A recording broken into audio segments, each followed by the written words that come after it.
दिया, लेकिन और थोड़ा सा ये कोई चर्चा चल रही थी, अच्छा। तो अपन भी बात करेंगे कि इसमें और कोई कमी वैसी हो तो चलो आप लोगों के महापुरुषों के द्वारा। एक तो ये है, इसमें प्रश्न है कि जब वो एक ही जगह व्यापक है, सब में है, ठीक है। तो फिर सुख और दुख की अनुभूति सबको एक साथ व एक सा क्यों नहीं होती है? अच्छा, चलो बहुत अच्छी बात है। है ना? भाई और जब एक में एक ही सब में है, और जैसे ये कई बार ये जीववादी भी करते हैं इस प्रश्न को ठीक बात है। कि भाई ब्रह्म आपका सर्वव्यापक ठीक है है। ना, और वो सब में है, तो फिर एक को दुख है तो सबको दुख होना चाहिए, एक को सुख तो सभी सुखी होनी चाहिए, बिल्कुल ठीक बात है। और एक साथ होना चाहिए, एक सा होना चाहिए, बिल्कुल ठीक है। है ना? एक तो इस विषय में। चलो बहुत अच्छी और बात है। दूसरा है, चलो उस पर अलग बोल तो देता हूँ, अच्छा। भाई प्रतिकूलता अनुकूलता क्या है, ठीक बात है। और संकल्प विकल्प क्या है? हम्म। तो संकल्प विकल्प जो है, तो फिर संतों ने निर्विकल्प क्यों कहा, निसंकल्प क्यों नहीं कहा? ठीक बात है। भाई संतों ने निर्विकल्प ही कहा है, निसंकल्प क्यों नहीं कहा? जैसे संकल्प विकल्प जो है, तो ठीक फिर बात। इसका जो सार जो है निसंकल्प क्यों नहीं कहा? ठीक बात है। दूसरा, भाव और अभाव क्या है और ये किस में ठीक है। है ना? ठीक। और फिर है कि भाव अभाव क्या है और किस में है? यदि हम ये वर्तमान में है तो ये प्रतीत किसको हो रहे हैं, क्यों हो रहे हैं? ठीक है। है ना? ठीक। और इस जीवात्मा को शरणागत और समर्पण की आवश्यकता कब पड़ती है? बहुत और सुंदर, इन बहुत अच्छा। दोनों में भेद क्या है? हम ईश्वर से अभिन्न तो सदा है ही, ठीक है। तो फिर इसको शरणागत की और समर्पण की आवश्यकता फिर कब पड़ती चलो है ना? बहुत बहुत अच्छी आदि बात है। आदि चलो और भी हैं, लेकिन वो और तो और भी बाद में कर लेंगे। ठीक बात है। तो पहला तो ये है कि ये जब एक ही सब जगह और सब में वही है, ठीक है। तो फिर सुख और दुख का अनुभव सबको एक साथ क्यों नहीं होता है? चलो बहुत धन्यवाद, बहुत अच्छा। इस पे थोड़ा देख कपड़ा हमारी। हम्म। अच्छा, वास्तव में रहस्य ये है कि ठीक ठीक बोध न होने से ये सारी की सारी शंकाएं होती हैं। हाँ, ठीक है ना। सही है। अब इसमें क्या होता है, हम्म। उपाधिकृत जो भेद होता है ना, हाँ जी। उसको स्वीकार करके ही करता अहमिति मन्यते, अर्थात ये सुखी और दुखी होता है उपाधिकृत भेद के कारण से। उपाधिकृत भेद के कारण। अच्छा, सबसे सही है। पहले तो इसको एक छोटे से दृष्टांत के रूप में समझ लेते हैं, ताकि फिर ज़्यादा इस पर विवेचना की आवश्यकता नहीं होगी। हाँ बिल्कुल बिल्कुल। हम्म। जैसे समझो 10 कमरे बने हुए हैं। जी। 10 कमरों के अंतर्गत लाइट फिटिंग हो रही है। हम्म। अच्छा, विचार करके देखो, 10 कमरों में लाइट एक है या अलग अलग है? लाइट एक ही है। लाइट एक ही है, परंतु हम्म। जिस कमरे के बल्ब का स्विच ऑन होता है वही जलता है, और जिसका ऑन नहीं होता वह जलता नहीं। हम्म। ठीक है। और इसके साथ ही हम्म। यदि बल्ब 0 वाट का है तो उतना ही प्रकाश करेगा, और हम्म। 1000 वाट का है तो उतना ही। उतना करेगा, हाँ। अच्छा, फिर इसमें भी कोई हरे रंग का है, कोई लाल रंग का है, कोई पीले रंग का है, कोई सफेद रंग का है। हम्म। तो कुल मिलाकर के बात यह होती है कि ये उपाधि का जो भेद होता है ना, हम्म। इस उपाधि को ठीक ठीक तरह से न समझने के कारण देखा जाए तो हम्म। वास्तव में आत्मा तो एक ही है। और एक ही वैसे है। देखा जाए तो आत्मा में एक और अनेक भी होते नहीं, एक भी अनेकता की निवृत्ति के लिए, अनेकता के बाद के लिए एक की कल्पना की जाती है। हम्म। ठीक है ना, वरना ठीक है। एक की सिद्धि भी तो आत्मा से ही तो होती है ना। हाँ बिल्कुल जी। हाँ, एक से आत्मा की सिद्धि नहीं होती, सही क्योंकि है। परमाता च प्रमाणम च प्रमेय परमिति स्थिता यसे प्रसादात सिद्धियंतो ततः सिद्धो किम पेक्ष्यते।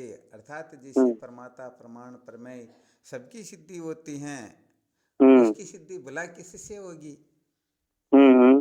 तो आत्मा आनंद स्वरूप है, आत्मा में कोई भेद है नहीं। ये सुख नहीं और है। दुख का जो अनुभव होता है ये अंतःकरण को होता है। सुख दुख उपलब्धि साधन नम इंद्रियम मन। सुख और हम्म। दुखों की उपलब्धि का साधन जो होता है ये मन होता है।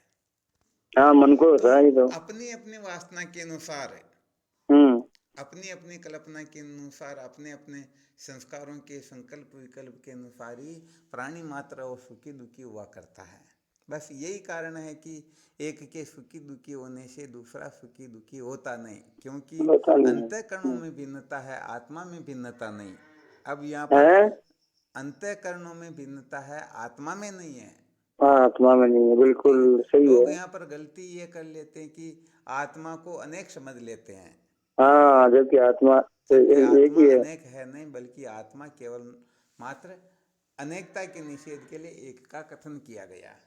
हाँ, बिल्कुल सही तो है। बस ऐसे ही जिनको ज्ञान होता है उनकी ही मुक्ति होती है, अर्थात जिस अंतःकरण को ठीक ठीक बोध हो जाता है वह बंधन से मुक्त हो जाता है, और जिसको नहीं होता वह ये सारा बिल्कुल नहीं का होता। सारा स्वप्नवत चलता रहता है। स्वप्न के अंतर्गत जैसे जैसे संस्कार आदि होते हैं उन्हीं के अनुसार स्वप्न सृष्टि हो भासती हैं, वैसे ही ये अंतःकरणों की कल्पनाएं ये अनादिकाल से चलती आ रही और चलती रहती हैं। जैसे बिल्कुल। चींटी हम्म। को 10 किलो का पत्थर भी पहाड़ के हम्म। जैसे दिखाई देता है, और हम्म। हाथी को, हाँ, ठीक हो गया, बिल्कुल। तो बस ये बिल्कुल। भिन्नता जो है अंतःकरण के अंतर्गत है। हाँ, सही है।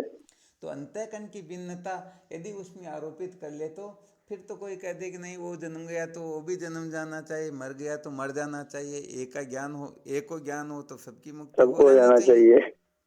वैसे हाँ। देखा जाए तो ये जो प्रक्रिया है कि जब अपन एक जीववाद की प्रक्रिया का विचार करेंगे हम्म। या जी उस प्रक्रिया में इस प्रकार से बताया जाएगा कि एक की मुक्ति से सबकी मुक्ति हो जाती है, परंतु वो थोड़ी वेदांत की उच्च कोटि की प्रक्रिया वो है। ऊंची कोटि की है, सही समझिए, बात है। समझना चाहिए दृष्टि सृष्टिवाद की प्रक्रिया। हाँ, बिल्कुल, दृष्टि सृष्टि बात अभी है, हम बिल्कुल। व्यवहारिक सत्ता में बैठ करके विचार कर रहे हैं, तो इसका रहस्य हम्म। यही है कि जैसे 10 कमरे जो है उसमें जिस कमरे के स्विच को हम ऑन करेंगे उसी में प्रकाश होगा, दूसरे में नहीं होगा। अच्छा हम्म। देखो, एक बल्ब यदि फ्यूज हो गया तो सभी फ्यूज थोड़े होंगे, नहीं होंगे। एक जल गया तो सभी थोड़े जलेंगे। एक जैसी लेकिन वो लाइट कैपेसिटी वाला व्यापक है। वैसा ही प्रकाश होगा। हम्म। तो बस पहले प्रश्न का यही उत्तर है कि भाई अंतःकरण भिन्न भिन्न होने से ये हम्म। अलग अलग भान होता है।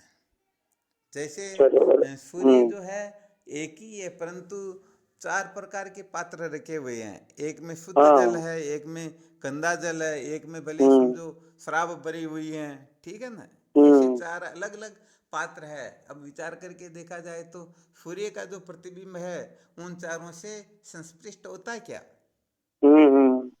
आकाश जो है उनमें जो कुछ भी भरा हुआ है उसके परे रहने हम्म। से आकाश असंग ही रहता है, आकाश में बनना बिगड़ना नहीं होता है। नहीं ये होता तो है। पात्रों का भेद होता है, कल्पनाओं का भेद होता है। अंतःकरण की हम्म। भिन्नता को स्वीकार करके ही ये हम्म।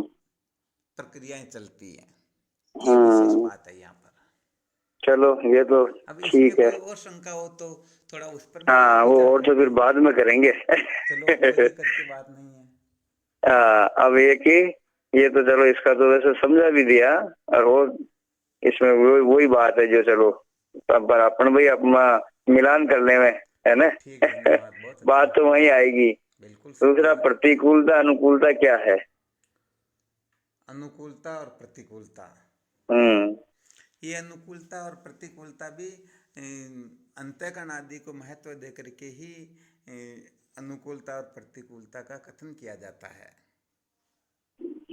अब मैंने इसका ये विचार किया है अच्छा। कि अंतःकरण को और ये जो चतुर्थ अंतःकरण में जो मन प्रधान है, ठीक है। तो मन की अनुकूल स्थिति का नाम अनुकूलता है बस यही कुल मिलाकर विशेष बात यही है। है ना।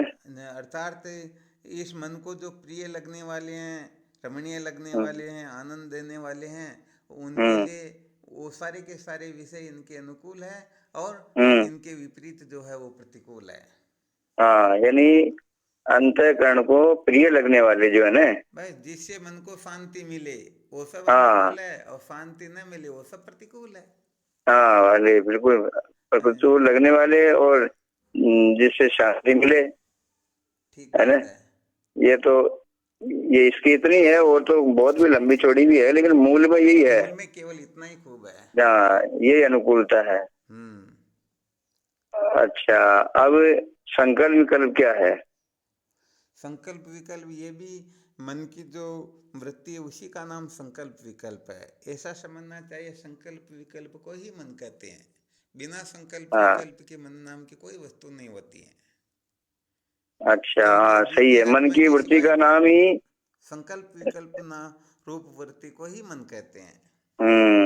मन की वृत्ति का नाम संकल्प विकल्प है। क्योंकि एक में वह द्वितीयम ब्रह्म है, आत्मा के हाँ सिवाय परमात्मा के सिवाय दूसरी कोई वस्तु है ही नहीं, तो फिर मन कहाँ से आ गया। तो वास्तव सही में है। देखा जाए तो ये केवल मात्र कल्पना का नाम ही, संकल्प विकल्प का नाम ही मन हुआ करता है। तो जब जब हम्म संकल्प विकल्प होता है उस समय ही मन होता है। संकल्प विकल्प को छोड़ करके मन नाम की कोई वस्तु नहीं होती है।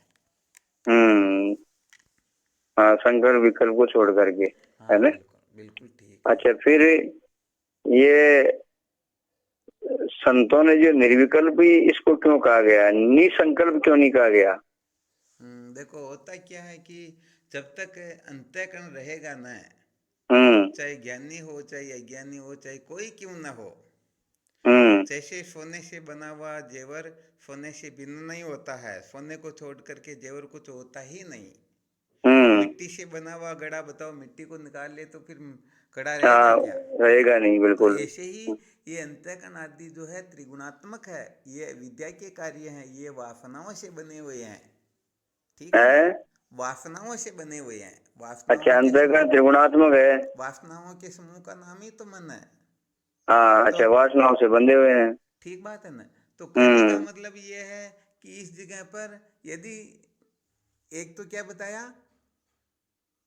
यानी इसको संतों ने निर्विकल्प भी क्यों कहा है, निसंकल्प क्यों नहीं कहा गया? बिल्कुल ठीक बात है।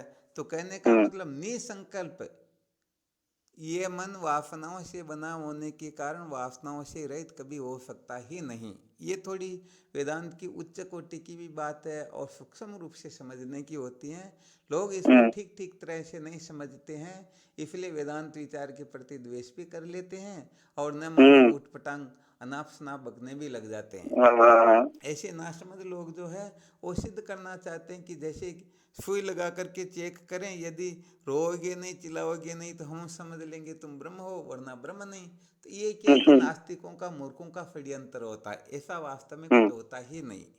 हम्म हाँ यहाँ तक देखिए, रोते हुए चिल्लाते हुए भी वह साक्षात ब्रह्म है, परंतु इस रहस्य को बहुत कम लोग समझते हैं। हाँ बिल्कुल तो बिल्कुल सत्य ये है। अंतःकरण जो है वासनाओं से बना हुआ है, इसलिए बहुत बड़ा क्रांतिकारी सूत्र है कि मन बुद्धि आदि जो है कभी भी वासना से विनिर्मुक्त हो ही नहीं सकते, और हम्म होते भी नहीं, हो सकते भी नहीं। कुछ भी कर लो फिर भी इनसे विनिर्मुक्त नहीं हो सकते हैं। हम्म तो फिर यहाँ पर जो विचार करवाया जाता है चित्त शुद्धि आदि का, इनका इतना ही तात्पर्य होता है कि मन बुद्धि में से अधिक रजोगुण और तमोगुण का वेग शांत हो जाए, हम्म क्योंकि इसी से ये मलिन होते हैं। तो रजो ठीक है, किसी के अंतःकरण में रजोगुण और तमोगुण समझो 90-95% निवृत्त हो गए, फिर भी हम्म सत्वगुण तो रहेगा ही रहेगा।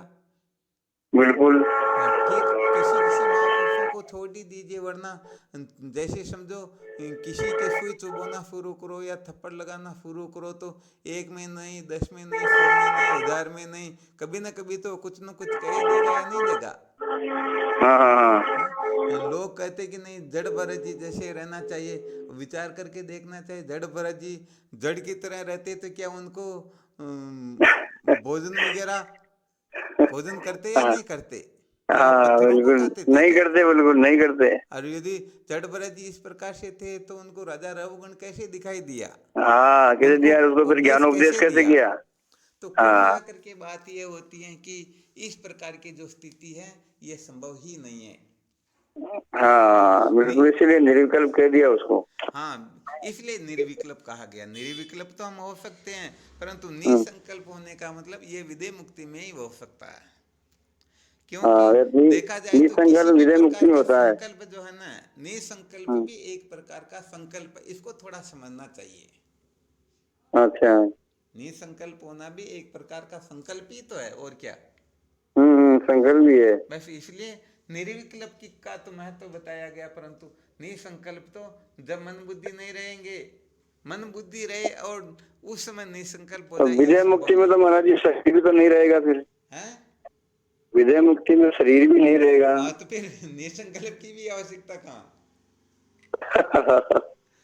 चलो हाँ ठीक, बिल्कुल। बहुत अच्छी बात है। हाँ, अच्छा। अब ये है कि ये भाव भाव क्या है और किसमें है? वैसे देखा जाए सब चित्तोपाधिक चैतन्य में ही है ये तो। है? ये सब जीव के अंतर्गत, ये सब चित्तोपाधिक जो चैतन्य है ना, क्या अंतःकरण आवाज विशिष्ट थी? चेतन जो है, सब उसी में होते हैं। कुल मिलाकर के मूल बात यह कि ये भाव भाव सब संसार के अंतर्गत ही है। हाँ, भगवान दूसरे अध्याय के 16वें श्लोक में कहते हैं ना, नाफतो विद्यते भवो ना भावो हाँ, विद्यते सत, वो बात कुछ अलग है। हाँ, वो है। हाँ, उसमें अजातवाद को सिद्ध किया गया। उसके हम्म, अंतर्गत ये स्पष्ट संकेत किया गया, जो असत वस्तु है उसका अस्तित्व नहीं होता, और सत का कभी हम्म, अभाव नहीं होता। हाँ, तो ये व्यवहारिक जो भाव भाव है, ये सब अंतःकरण की दृष्टि से ही वो होता है। आवाज कट रही थोड़ी। अंतःकरण की जो दृष्टि है हाँ, वो संसार। बस कहने का मतलब, जब जब चित्त चंचल होता है, जब जब चित्त की स्फुरना होती है, उस स्फुरना का नाम ही, उसकी चंचलता का नाम ही संसार है। तो जब संसार जब है। ये स्फुरित होते हैं तब संसार का भाव होता है, और जब ये शांत होते हैं तो संसार का भाव हो जाता है। और आत्मदृष्टि से वो तत्व तो ज्यों का त्यों है। जैसे हाँ, ट्रेन वो तो आती है जाती है, परंतु वो जो क्या बोलते हैं, लाइन लाइन को क्या बोलते हैं?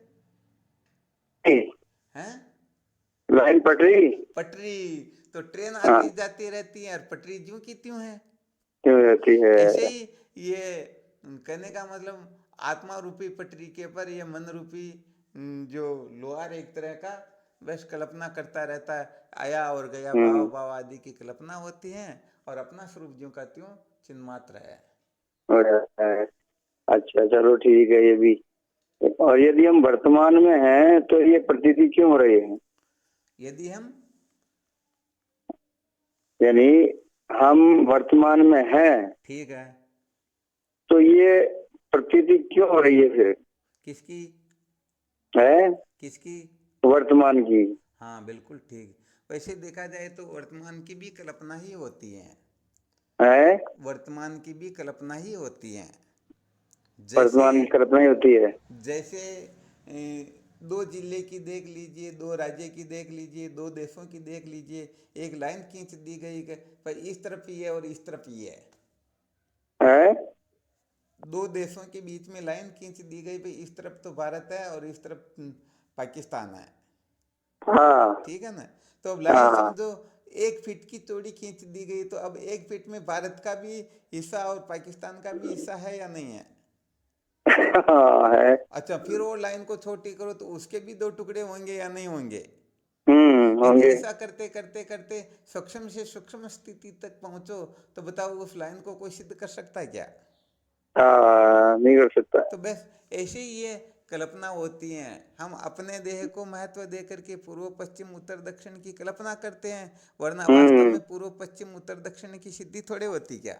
होता ही नहीं बस है अपने बिल्कुल। को आधार बना करके फिर हम कल्पना करते हैं, वरना एक ही वस्तु को चार व्यक्ति, कोई पूर्व हम्म, में कहेगा, कोई पश्चिम में कहेगा, कोई उत्तर में, कोई दक्षिण में कहेगा, कुछ भी सिद्ध होगा ही नहीं। ठीक है। और वैसे देखा जाए तो वर्तमान में स्थित होना तत्व ज्ञान भी है, ये थोड़ी विशेष बात भी है। हाँ, वो क्योंकि अलग है। भूत भविष्य की तो कल्पना होती है। हम्म। अब इस जीवात्मा को शरणागत और समर्पण की आवश्यकता कब पड़ती है? इन दोनों में भेद क्या है, जबकि हम ईश्वर से अभिन्न सदा ही हैं। बिल्कुल ठीक है। हम्म। अब इस इसमें क्या जीव होता आत्मा है को कि शरणागत और समर्पण की आवश्यकता कब पड़ती है? अब होता क्या है कि वैसे देखा जाए तो हम सच्चिदानंद अद्वितीय ब्रह्म ही है, हम्म। इसमें संशय है ही नहीं। श्रुति माता और संत महापुरुषों का यही डंकी की चोट से उद्घोष है। हम्म। परंतु होता क्या है कि हम अपने वास्तविक स्वरूप को भूल करके, विस्मृत होकर के, हम अपने आप को देह मात्र समझ करके, अपने हम्म। आप को जीव समझ करके कर्ता भोक्ता पापी पुण्यात्मा सुखी दुखी हम्म। प्रीचिन संसारी आदि समझ लेते हैं। तो उस समय हम्म। क्या होता है कि अपने से फिर वो दुख थोड़ा निवर्त नहीं होता, तो फिर हम किसी न किसी की शरण हम्म। ग्रहण करते हैं। या ऐसा समझना हम्म। चाहिए कि संसार की शरण को त्यागने के लिए, हम्म। संसार की ये जो हम फालतू की जो शरण में ना कि इनसे मेरा कल्याण हो जाएगा, उस शरण हम्म। से ऊपर उठने के लिए ईश्वर शरणागति की आवश्यकता होती है। क्योंकि कुछ ना कुछ करेंगे तभी ये छूटेगा, हम्म। वरना ये छूटने वाला है नहीं। तो ईश्वर का हम्म। आश्रय लेकर के हम जगत के जो गुलाम बने हुए हैं इनसे छूटा जाता है। हम्म। जब तक हम ईश्वर की शरणागत नहीं होंगे तब तक संसार के अनात्म पदार्थों में ही अटके रहेंगे, इनको महत्व देकर के इनके पीछे पागल होते ही रहेंगे। तो कहने का हाँ। मतलब जैसे दुकान में 10-5 हज़ार रुपए का यदि हम सामान नहीं डालते हैं तो 2,500 रुपये कमा नहीं सकते हैं। खेत में कुछ डालेंगे नहीं तो कमाई थोड़ी कर हम्म। सकेंगे। तो हम्म। कुछ पाने के लिए कुछ छोड़ना पड़ता है। तो इस जीव में इतना सामर्थ्य नहीं होता है कि इस संसार का त्याग करे। और क्योंकि संसार के त्याग के बिना, संसार की हम्म। असलियत को जाने बिना, विवेक आदि साधन जागृत हुए बिना तो ये कुछ विचार ही नहीं कर सकता है। सही तो बात है। चित्त शुद्धि के लिए, अंतःकरण की शुद्धि के लिए, अधर्म से छूटने के लिए, वासना से छूटने के लिए, विक्षेप से छूटने के लिए, चतुष्टय साधन संपन्न होने के लिए भगवत शरणागति की आवश्यकता होती है। क्योंकि बिना हम्म। भगवत शरणागति के किसी के चित्त की शुद्धि होती ही नहीं। ईश्वर के हम्म। परम हम्म। अनुग्रह से ही जीवों के हृदय में अद्वैत की वासना उदय होती हैं। ईश्वर की कृपा से संत मिलते हैं, सत्संग मिलती हैं, विवेक आदि साधन जागृत होते हैं। हम्म। इसलिए सबसे बड़ा ब्रह्मास्त्र तो समझ लेना चाहिए, जो देह आदि पदार्थों में अटके हुए हैं उनके लिए ईश्वर शरणागति से छोड़कर, इसको छोड़ करके इससे बड़ा कोई ब्रह्मास्त्र, कोई साधन वजन है ही नहीं। हम्म। जैसे बिल्कुल। समझना चाहिए, एक ऐसा भिखारी जिसको 3 दिन तक खाने के लिए भी नहीं मिला, हम्म। रोड पर हर कोई उनके ठोकर लगाता, उनकी इतनी दुर्दशा है कि जूते चप्पल तो बहुत दूर की बात, शरीर पर कपड़ा भी नहीं है। हम्म। ऐसे बड़े दुखी जीव को यदि कोई अरबों खरबोपति सेठ घोषणा कर दे मैं इसे गोद लेता हूं, अब विचार करके देखिए उसी समय वह अरबों खरबोपति हो गया या नहीं हुआ। हाँ हाँ, हो गया उसी तो समय। यहाँ पर यही संकेत है कि जब लग गजबल अपनो बरत्यो, नेक सरियो नहीं काम, निर्बल के जब हम्म। राम पुकारियो आए आदे नाम। तो जब हम्म। तक ये जीव संसार को महत्व देता है तब तक दुखी हम्म। होता रहता है, और जब हम्म। भगवत शरणागति की ओर प्रस्थान कर जाता है तो उसी समय संसार बंधन से मुक्त हो जाता है। फिर वो संसार की जो मूल है अविद्या, जिसे अज्ञान कहते हैं, उस अज्ञान को हम्म। भस्मीभूत करने के लिए ब्रह्म विचार की आवश्यकता होती है। हम्म। या ऐसा समझना चाहिए, वेदांत के 2 प्रकार के अधिकारी होते हैं। एक तो हम्म। मुख्य अधिकारी होते हैं, दूसरे अमुख्य अधिकारी होते हैं। या फिर हम्म। शास्त्रों में इनको दूसरी प्रकार से कहा गया है, कर्तोपासक और अकर्तोपासक। ये करते बताओ, सही है, विचार सागर ठीक में कहा बात है है। ना। तो हम्म। कर्तोपासक जो होता है वह हम्म। कर्तोपासक ईश्वर शरणागत को प्राप्त हुआ कहलाता है। और ऐसा हम्म। जीव तत्वमस्यादि महावाक्य जन्य खंडार्थति अर्थात ब्रह्माकार वृत्ति के उदय होते ही उसी समय तत्क्षण जीवन मुक्त हो जाता है। और जो बिल्कुल। अकृतोपासक होता है उसको फिर मनोनाश वासना क्षय के अभ्यास के लिए ये फिर साधन भजन की आवश्यकता हुआ करती करना है। पड़ता है, हाँ, तो बिना करे होता नहीं है। ये तो समझ लेना चाहिए, वास्तव में बहुत ऊंची बात है। ये हम्म। साधारण बात नहीं है, टेंटे मेमे करने वालों की बात नहीं है। ये जो मूर्ख लोग निंदा करते रहते हैं ना, कोई मंदिर की करते हैं, कोई मूर्ति की करते, कोई शास्त्रों हम्म। की कर देते, कोई ईश्वर की कर देते, कोई किसी की कर देते, ये तो बेचारे बिना विवेक के, बिना महापुरुषों के वो बिना सानिध्य ना के समझी के दो करते चार हैं। किताबें पढ़ करके बगने वाले होते हैं। ऐसे बूंदी को हम्म। भी ठीक ठीक यथार्थ बोध को प्राप्त नहीं हो सकते हैं। हाँ बिल्कुल हाँ, सत्य है। इसीलिए वेदांत शास्त्रों में तो यहाँ तक कथन किया गया है, यावत् जीवम त्रयो वंदया वेदांतो गुरु ईश्वर है। जब तक जीवन है तब तक वेद, गुरु और ईश्वर, इन तीन का स्वप्न में भी अनादर नहीं करना चाहिए। नहीं करना चाहिए। हाँ, सही वशिष्ठ जी बात। महाराज तो भगवान राम को यहाँ तक कह देते हैं, कुरुणाम सदा सद्वापि यदुक्तम तन्न लंघेत कुरोन आज्ञा देवा रात्रो दाशवत निषेध गुरु। हे राम, गुरुओं की बात सच्ची हो या झूठी, स्वप्न में भी उनका उल्लंघन नहीं करना चाहिए। सदा सर्वदा उनकी आज्ञा पालन करते हुए दास भाव से रहना चाहिए। तो कहने का मतलब ये है कि ऐसे ब्रह्मविता महापुरुष जिनकी कृपा से प्राप्त होते हैं, उनकी स्वप्न में भी अवहेलना नहीं करनी चाहिए। यही ईश्वर कृपा का फल होता है, यही भगवत कृपा होती है। इसलिए भगवत कृपा को तो सपने में भी नहीं भूलना चाहिए। सुंदर। चलो और फिर भाई जो आवाज कट रही है अब तो। आवाज नहीं आ रही है। हाँ, अब आई आवाज। पुनः चर्चा करेंगे। अभी कुछ सज्जन तो बैठे अपन बैठे बैठे। हाँ नहीं, बहुत धन्यवाद, बहुत अच्छी बात है। इससे क्या है कि साधकों को भी और विचार करने का अवसर तो मिलता ही मिलता। वैसे ब्रह्म विचार तो होते ही रहना चाहिए। कहा ना, तत्चिंतनम तत्कथनम अन्योन्यम तत्प्रबोधनम एतद एक च ब्रह्माभ्यासम विदुर्बुधा। बिल्कुल बिल्कुल। वो तो क्या नाम से सत्यनारायण जी महाराज ने लिखा है, उसमें पद में है करो न निष्पत्ति ब्रह्म विचार। बिल्कुल ठीक बात है ना। पै में जो व्रत काश में अग्नि, ऐसे ब्रह्म निहार। ठीक है। नाम रूप का सकल विश्व है, अति भांति प्रिय सार। ठीक है। है ना। अतराम ब्रह्म आत्म एक न से द्वैत ब्रह्म परिहार। ठीक बात है। करो न निष्पत्ति ब्रह्म विचार, यानी विचार तो सिद्धि, विचार तो करना ही है बिना विचार के। चलो फिर और करेंगे फिर, है ना महाराज जी। चलो बहुत बहुत धन्यवाद। ठीक है। हरिओम। समझ विशेष है तो ये बड़े सौभाग्य की बात है। ये बड़े सौभाग्य की बात है। फुलेरा में एक प्रकाश, एक सूर्य प्रकाशित हुआ, समझो वेदांत तो आपके महापुरुषों की कृपा है महाराज जी, तो आपका प्रश्न है। वास्तव में ये तो ये तो सब आपकी कृपा है महापुरुषों की। हम तो आपके चरणों की रज है महाराज, है ना। चलो ठीक है। हरिओम। प्रणाम प्रणाम प्रणाम।